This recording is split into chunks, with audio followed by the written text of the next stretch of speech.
hi అండి అందరికీ ఎలా ఉన్నారండి అందరూ బాగున్నారా మేము బాగున్నాం మీరు కూడా బాగుండాలని కోరుకుంటున్నాము మేమైతే రాజపల్లికి వెళ్తున్నాము ఇదైతే మా జమ్మికుంట బస్ స్టాప్ అన్నమాట ఎప్పుడు రాజపల్లికి వెళ్ళినా నైట్ టైమే వెళ్తున్నాము ఎందుకంటే కొంచెం ప్రశాంతంగా అనిపిస్తుంది వెదర్ ని చూస్తా ఉంటే చల్ల గాలి వస్తుంటది పాపం బస్ ఇంకా రావట్లేదని చైనీ అయితే డల్ గా కూర్చున్నది చైనీ హెయిర్ బ్యాండ్ చూసారా నేనే ప్రిపేర్ చేశాను ఎలా ప్రిపేర్ చేశాను అనేది చూపిస్తాను మనం చిన్నగా ఉన్నప్పుడు ఎదుటి వాళ్ళు ఏమనుకుంటారు అనేది పట్టించుకోకుండా మనం ఎగురుతూనే ఉంటాము మనం ఏది చేయాలనుకున్నా చేస్తూనే ఉంటాం కదా అట్లనే మా చిన్నోడు చూడండి బస్ స్టాప్ లో ఇలా బ్యాగ్ అయితే రెండు సైడ్లు వేసుకొని ఎగురుతున్నాడు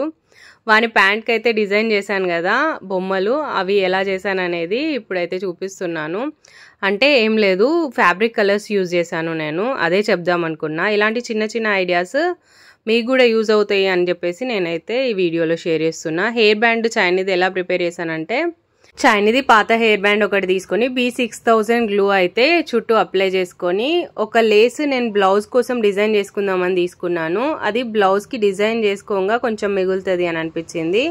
ఆ మిగిలింది తీసుకొని ఈ హెయిర్ బ్యాండ్ కి అయితే ఇలా చుట్టూతా పెడుతున్నాను ఇవి బయట కొనాలంటే మనకి 120 నుండి స్టార్ట్ అవుతున్నాయి అందుకనేసి కొంచెం మనమే తయారు చేసుకుంటే తక్కువ రేట్లో అయిపోతుంది కదా అనేసి నేనైతే తయారు చేశాను మేము రాజపల్లికి అయితే చేరుకున్నాము అమ్మ మన్మరాలు గోరింటాకు పెట్టుకున్నారు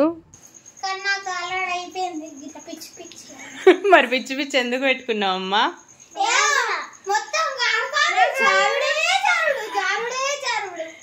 నేను ఎట్లా పెట్టుకున్నా చూడు సూపర్ పెట్టుకున్నది మిస్సాల్లో పట్టి గిన్నెలల్లో 3 గిన్నెలల్లో పెట్టింది 3 గిన్నెలు మనవరాళ్ళకి వస్తుందని ఒక గిన్నె నాకిచ్చింది ఒక గిన్నె అమ్మ పెట్టుకున్నది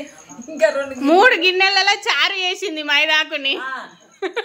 దాడి తెచ్చిండు గోంగూర పచ్చడి లాగా ఉండన్నా గోంగూర చారు అయిపోయింది అది కత్తిలాగా